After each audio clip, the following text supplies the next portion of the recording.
ये last time भी ऐसा ऑर्डर आया था ना, उसके बाद में हम क्या है एक्शन लेने के बाद में हम जो है लोअर कोर्ट से ऑर्डर ला लिए थे कि हम कंस्ट्रक्शन कर सकते बोल के, और नॉट टू इंटरफियर लिए थे। लेकिन उसके बाद फिर वो लोग जो है ना हाई कोर्ट गए, हाई कोर्ट में डाले के दोबारा कंस्ट्रक्शन हुआ बोल के। तो जब आया नंबर, जब हमको पता चला, हमारा वकील पहुंचने तक ऑर्डर हो गया था वो, तो हमको सफाई रखने का कुछ मौका ही नहीं मिला कोर्ट में कि हमारे जो परमिशंस के लिए जो अप्लाई करे थे, जो HMDA से अप्लाई करे, वो देने का मौका ही नहीं मिला। तो जब तक ऑर्डर हो गया था 24 आवर्स में अगर कोई स्ट्रक्चर्स है तो डेमोलिश करके रिपोर्ट डालो बोल के, और स्ट्रक्चर बेसिकली हमारा कोई कंस्ट्रक्शन तो हो रहा नहीं था वहां पर। तो एक जो है ना, एक कुछ स्ट्रक्चर बन रहा था जो 2 एकड़ जो हमारे को बेचे थे, उनका अपना ओन प्रॉपर्टी पे कंस्ट्रक्शन कर ले रहे हैं, तो उसको डेमोलिश करे वो लोग। ये मुगल एजुकेशन से इसका कोई ताल्लुक है? वही तो है ना, अब ये जो पैरवाई कर रहे हैं वो एक भाई कर रहे हैं जिससे हम खरीदे नहीं, क्योंकि उनका हिस्सा आ रहा नहीं था तो नहीं खरीदे थे। लास्ट टाइम भी बोले थे। जी हाँ, तो वो भाई ये कार्रवाई कर रहे हैं, सो है।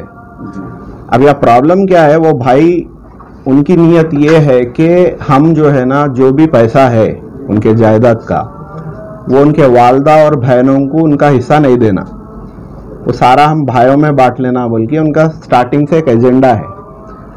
हम बोल रहे हैं भाई शरीयतन वालदा का भी हिस्सा होता, 6 बहना है बेचारे, उनके फिर बच्चियां शादी के उम्र के हो गए, उनके घर में परेशानियां चल रही बहनों के, और ये भाई बोलता है कि 1 रुपया नहीं देना।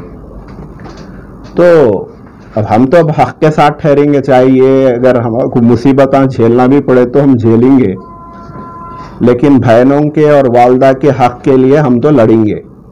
ठीक है, ऐसे इंसिडेंट हुए तो हम डरने वाले नहीं हैं। हम जो स्टेट जिस तरीके से काम कर रहे हैं उस तरीके से हम काम करेंगे।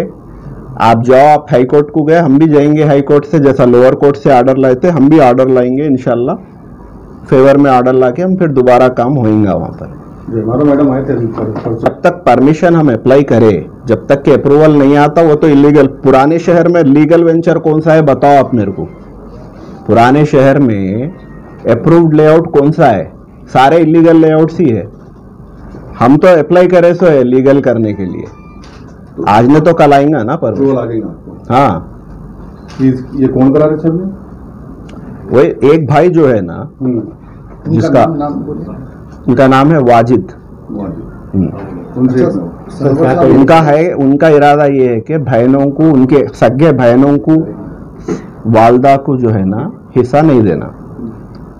अरे हिस्सा नहीं देना बोल तो शरीयतन तो बनता ना उनका हिस्सा, कैसा नहीं देंगे? मगर अभी 2 मुल्ला में अभी बोला थोड़ी देर पहले कि जो पट्टेदार है उन्होंने जो अपना रख लिए थे जमीन, उस पर तामीर कर रहे थे, खाली वही जो है ना डेमोलिश करो बोल के कोर्ट से ऑर्डर आया, कोई कंस्ट्रक्शन वगैरह नहीं चल रहे। घर में कुछ खबरें वगैरह भी थी, वही उनका पट्टेदार के पर्सनल घर है ना, वो पर्सनल जमीन थी, उसमें उनके वालदा वालिद की कुछ उन्हीं के घर की हिंदू जो खबर होते हैं ना उस मुताबिक थे वो। तो उनकी खबरें थे वो जी, उनके घर में। ऐसा कुछ नहीं कि वहाँ पर कुछ मसांगटी वगैरह भी थी? ऐसा कुछ नहीं है, नहीं, सिर्फ 2 उनके पर्सनल थे जो उतना हिस्सा उन्होंने रख लेके बेचे।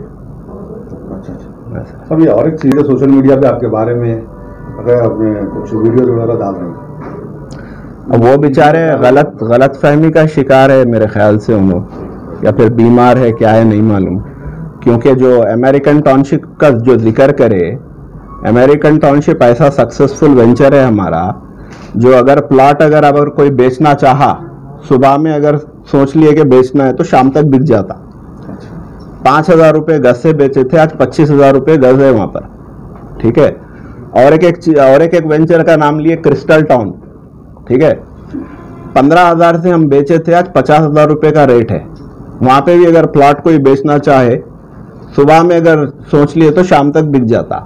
ठीक है, तो यहाँ पे हमारे जितने भी कस्टमर्स है उनको फायदा ही हुआ ना, नुकसान थोड़ी हुआ।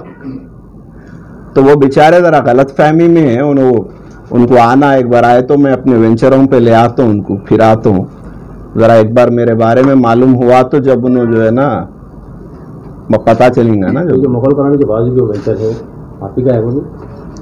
मुगल कॉलोनी, हाँ वही तो क्रिस्टल टाउन, उसी की बात हो रही है। सारे प्लाट तो आपका सेल हो गया वहाँ पर, बिल्डिंग्स बन गए और बहुत बड़ी मस्जिद बन रही, अल्हम्दुलिल्लाह हैदराबाद की खूबसूरत मस्जिद रहने वाली है वो। उसके फोटोज भी हम आपको देते हैं, आप बताइए। अच्छा साहब, वही तो मैं बोल रहा हूँ ना कि ये अब जैसा कि आज न तो कल हम अप्रूवल ले लेंगे और उसकी फिर से वापस कंस्ट्रक्शन होगा। और दूसरा क्या है, हमारे पास हमारे ऑफिस में 80 लोग काम करते हैं, 80 लोग के फैमिलीज के दुआएं हमारे साथ है, उनका 80 लोगों का घर चल रहा, और 8000 हमारे कस्टमर बेस है।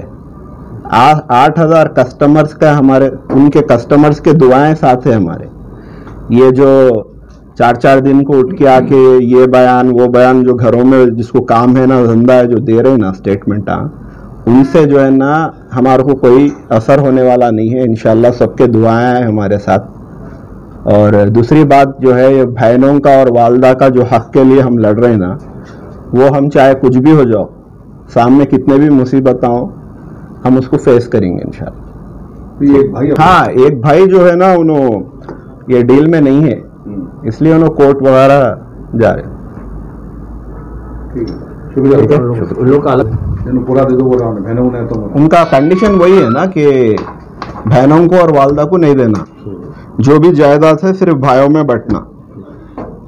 ये चीज को जो है ना, हम बोल रहे हैं कि हम अगर प्रॉपर्टी खरीदे हैं तो बहनों का भी हिस्सा देंगे, वालदा का भी हिस्सा देंगे और भाइयों का भी देंगे। खाली भाइयों का कैसा दे सकते, ऐसा है।